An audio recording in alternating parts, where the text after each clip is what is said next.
Hi friends,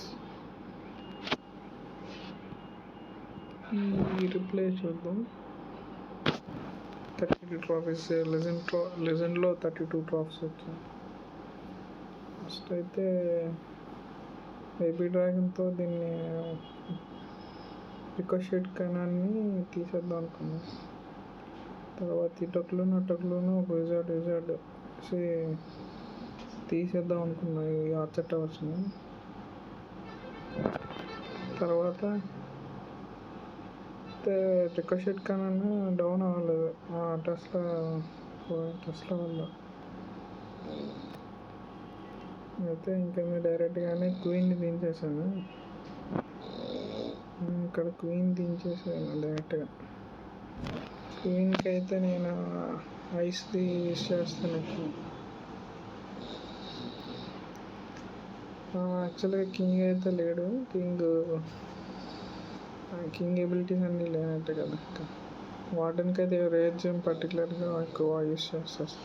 అదే పడతా అసలు ఇంకేం పడదు. ఇంకో రేస్ ప్లస్ ఈ బుక్ ఉంది కదా, లైఫ్ జెమ్ సంథింగ్ మర్చిపోయింది.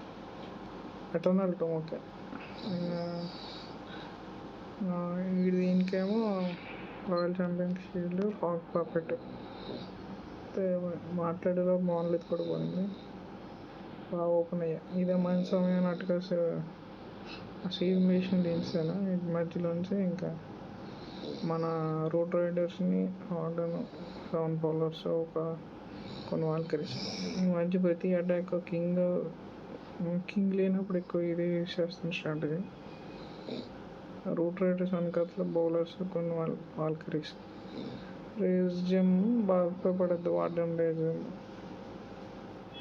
ఇప్పుడు ఆ ఇన్విజిబుల్ టవర్ అవడం కూడా, అపోనెంట్ ఇన్విజిబుల్ టవర్ కూడా యూజ్ అయింది మనకి. ఈ డౌన్ అయిపోద్ది. సీజ్ బ్యారక్ నుంచి వచ్చిన వాల్కరీస్ బాగానే సపోర్ట్ చేస్తాయి. డౌన్ హాల్ మధ్యలో వెళ్ళడంలో హెల్త్ అంతపోయింది. ఇక్కడ యాక్చువల్గా రేజ్ వేసేద్దాం అనుకున్నా, పోయిందనుకున్న మ్యాచ్ నెమ్మదిగా సెట్ చేసాం. ఇక్కడ అటాక్ కింగ్ లేకుండా బాగానే కొట్టింది విత్ ఇన్ తక్కువ స్పాన్ ఆఫ్ టైంలోనే. ఇది మనం ఇంకెందుకైనా అక్కడ రేజ్ వేస్తే అసలు రేజ్ కూడా మన స్పెల్ కింద కన్సిడర్ చేయొచ్చు. ఫ్రీజ్ అయితే స్వాగ్ స్పెల్.